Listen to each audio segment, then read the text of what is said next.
बिहार में नीतीश कुमार के संरक्षण में महागठबंधन मजबूत नजर आ रहा है, तो दूसरी तरफ भाजपा का रालोसपा लोजपा रामविलास आरएलजेपी से गठबंधन होने की संभावना है। इससे इतना तो साफ है कि बिहार में लगभग सभी सीटों पर एनडीए और महागठबंधन के बीच कड़ा मुकाबला होगा। लेकिन राज्य में कुछ सीटें ऐसी हैं जिस पर अपना दावा पेश करने के लिए महागठबंधन और एनडीए के दलों के बीच भी तकरार देखने को मिल सकती है। ऐसा ही एक सीट है नवादा लोकसभा निर्वाचन क्षेत्र। नवादा के बारे में ऐसा कहा जाता है कि यहाँ जाति मुद्दे के आगे विकास से जुड़े तमाम मुद्दे चुनाव के समय गौन हो जाते हैं। वैसे नवादा को भूमिहार बहुल इलाका माना जाता है, लेकिन यहाँ यादव और मुस्लिम वोटरों की भी अच्छी आबादी है।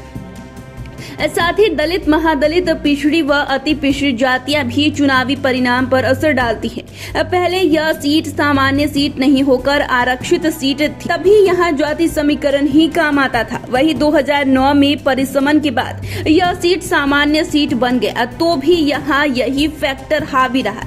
हालांकि 1962 से पहले भी यहाँ सामान्य सीट था, जिसे 1962 में बदलकर सुरक्षित सीट किया गया था। यानी कि नवादा में जातीय फैक्टर चुनाव जीतने का सबसे बड़ा हथियार रहा है।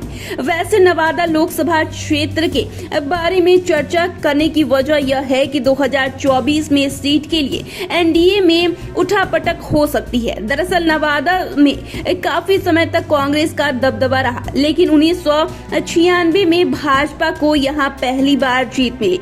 इसके बाद क्षेत्र में भाजपा का डंका बजता रहा, पर 2004 में राजद ने भाजपा को धूल चटा दी, लेकिन भाजपा ने 2009 में फिर से क्षेत्र में वापसी की। वहीं 2014 में भाजपा के फायर ब्रांड नेता गिरिराज सिंह ने राजद के राजवल्लभ यादव को हराकर काफी सुर्खियां बटोरी।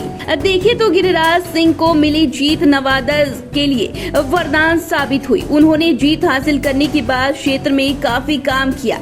वहीं उन्होंने भूमिहार बहुल गांव खनवा को गोद ले लिया, चूंकि यह गांव बिहार के पहले मुख्यमंत्री बिहार केसरी डॉक्टर श्री कृष्ण सिंह का ननिहाल है और उनका जन्म अपने ननिहाल में ही हुआ था।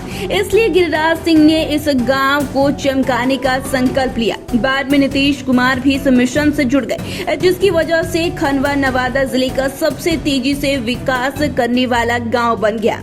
जाहिर सी बात है कि इसकी वजह से गिरिराज सिंह नवादा में काफी लोकप्रिय हो गए और उन्हें ऐसा भरोसा था कि भूमिहारों के समर्थन से 2019 के लोकसभा चुनाव में फिर से बड़ी जीत मिलेगी। पर 2019 में यह सीट एनडीए गठबंधन के तहत लोजपा के हिस्से में गई और यहां से लोजपा प्रत्याशी चंदन सिंह ने जीत दर्ज की। हालांकि इससे गिरिराज सिंह काफी नाराज बताए जा रहे थे, लेकिन गृह मंत्री अमित शाह के हस्तक्षेप के बाद वो मान गए। लेकिन बीते समय अमित शाह ने जब नवादा का दौरा किया था, तब इस दौरान उन्होंने कहा कि नवादा में भी भाजपा ही जीतेगी। जाहिर सी बात है कि ऐसा कहकर अमित शाह ने यह साफ कर दिया कि नवादा लोकसभा सीट भाजपा फिर से अपने हिस्से में लाएगी, जबकि अब लोजपा के दो हिस्से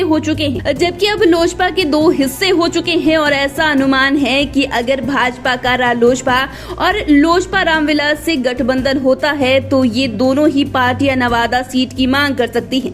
हालांकि राजनीतिक गलियारों में ऐसी चर्चा है कि भाजपा को यह एहसास है कि चंदन सिंह, जो कि बाहुबली सूरजभान सिंह के भाई हैं, उनसे क्षेत्र की जनता कोई खास खुश नहीं है। वहीं अब लोजपा में भी बंटवारा हो गया है। ऐसे में सीट को वापस लोजपा के किसी गुट को देना भाजपा के लिए घाटे का सौदा साबित हो सकता है। दूसरी तरफ सूरजभान सिंह ने पशुपति पारस ने अपना नाता तोड़ने का ऐलान करते हुए कहा कि नवादा से चंदन सिंह ही उम्मीदवार होंगे।